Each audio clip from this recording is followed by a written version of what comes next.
See, now you guys don't have to actually watch the actual thing. Go for it. The overview? Yeah. So this is the overview for our next study in our Voice of Paul series.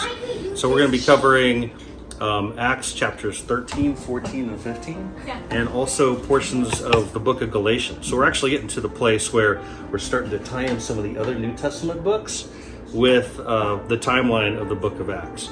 And I guess maybe kind of the overall theme that we're going to see in this one is we're going to go straight into the bowels of all the drama of Paul's first missionary journey, okay? And so you remember last time we were at Antioch, and it was becoming this place of power ministry.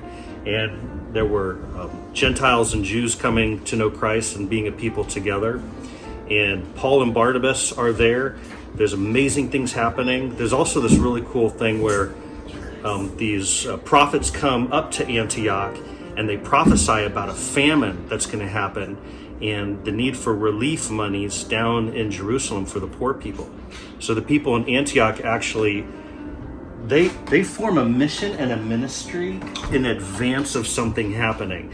So they put together relief monies, they go down to Jerusalem, and the people in Jerusalem are like, man, the stuff happening in Antioch is real. These guys are smart. Like, God's Spirit is with them. So that's a really cool deal. And they go back to Antioch, and there's even some visitors. So Peter goes up there at that time, and he wants to check it out. And it's during that period where he kind of bends to some peer pressure, and he doesn't properly show the kind of sensitivity he needs to across ethnic lines. And so, you know, Peter, the big apostle of the Jews, gets confronted by the big apostle to the Gentiles, Paul. So he publicly confronts him. And you know that there's reconciliation. They all belong to the same Spirit, and things are going to work out. But that's when that happens. And as soon as Peter leaves, then, you know, the church is like, what are we? And the Holy Spirit says, I'm going to send Paul and Barnabas out. You guys bless them and go. So they take off on the first missionary journey. So they first go to the island of Cyprus, and that's kind of where Paul sort of comes into his own. He kind of becomes a leader then. And then they go into Galatia, all right? And so, like I said, after this, the book of Galatians is going to be written. So Galatia is southern Turkey, and they're going from town to town, and they end up going back to Antioch. And so two kind of big dealio backstories that I'll mention are, number one, is on this missionary journey, the pandemic of jealousy gets like exposed. And what you see is Paul and Barnabas going into these places, and at first everybody who hears the gospel that has been opened up to them about Jesus being their Messiah, whether the Hebrews or Gentiles, it is met with celebration. The message is clean, it's powerful, it's compelling, it's forgiving, it's reconciling, and crowds are drawn to it. People are experiencing real life in God. That's the first reaction. But then there's a lot of people of influence, of position, of office and power, and they're like, we feel jealous. And so they come back the next day, and they see that the people don't have those same jealousies. You know, the people are being reconciled in their personal lives because of Jesus' gospel. So you know what they do? They stir up ethnic jealousies. They go, let's go for people's ethnic jealousies.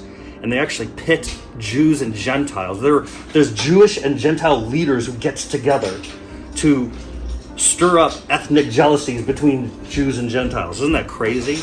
I mean, think about, you know, their stewardship in that situation. So they stir up these jealousies, and it gets so bad that Paul and Barnabas have to go to the next place. And that happens all the way through. So that jealousy thing gets really exposed in on the first missionary journey. And you see it earlier too, when we were still, all the Christians were in Jerusalem, and they were just called members of the way. They were all Jews. There were jealousies then too between different parties of the Hebrews, of the Jews. And the leaders stirred up people's jealousies then. They were like, we hear Stephen insinuating that this gospel ought to go to the nations. So they got everybody upset with them and broke out persecutions. And you also see it in Jesus's earlier instructions, years earlier, when he's given instructions to the apostles. He actually says, I'm sending you into places where there's going to be lots of infighting that arises. Brother against brother, family member against family member. And he gives them instructions about recognizing those people who can be at peace amidst that infighting. Those are the people who are going to be in, and the other ones are going to be out. And so this pandemic of jealousy that is throughout history gets exposed as something that the enemy uses to counter Jesus's or God's gospel. Okay, so the second big dealio is that when Paul gets back to Antioch, it turns out that there were these groups following him everywhere he went. They were like in his footsteps. So when they were going through Galatia, they would be at a town, and then the previous town, the people who didn't like him, didn't like his message, they were 2 steps or 2 days behind him. And they would eventually catch up. And they were part of stirring up those jealousies, and then they would move on to another place. And all around the route, there was this followership behind Paul and Barnabas. And when they get back to Antioch, it turns out there's people in front of them also who are stirring things up. And they actually went down and got some folks in Jerusalem itself to come up. And they show up at Antioch at the end of their journey, and they're like, the people in Jerusalem are all stirred up about what you guys are doing too. So they're going to hold a council. And would you and Paul and Barnabas go down there and give an answer for what you're doing? So Paul and Barnabas are getting ready to go down to this Jerusalem council because of all these people following in their footsteps, stirring things up. And before they go, Paul says, I'm not going to put myself in the position of having any men tell me what God told me himself. And so he says, before I go down there, I'm going to write down my gospel and I'm going to send it back to Galatians. So he writes the book of Galatians and he sends it back to all those churches for them to read. And that's where we start looking at portions of the book of Galatians, where he's writing to them and he's saying, I hear that people followed in our footsteps and they were stirring things up to take you away from everything that was, you saw it yourself. It was clean, it was compelling, it was empowering, it was reconciling. And now these people are coming behind you and they're telling you specifically this. Okay, you want to be Jesus people, but first of all, you have to be insiders with us.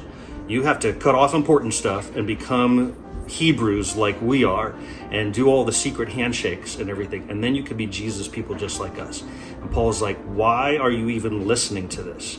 You already saw that you got God. You felt it. You're experiencing it. You have the power in your life. And yet you're listening to these people telling you, hey, we have a way for you to get God. First, do all these other things. You crazy people, don't you already know? Don't forget, you already saw him show up. Okay, so that's kind of the backstory in reading these texts. And next time, when we go into more depth in the book of Galatians, I will share 2 big keys that if you can hear these and understand these, the book of Galatians will make tons of sense to you, where before you might not have understood what was going on. All right, enjoy the study. Peace out. Peace out? Yeah, thanks. I interrupted them. They didn't want to be here.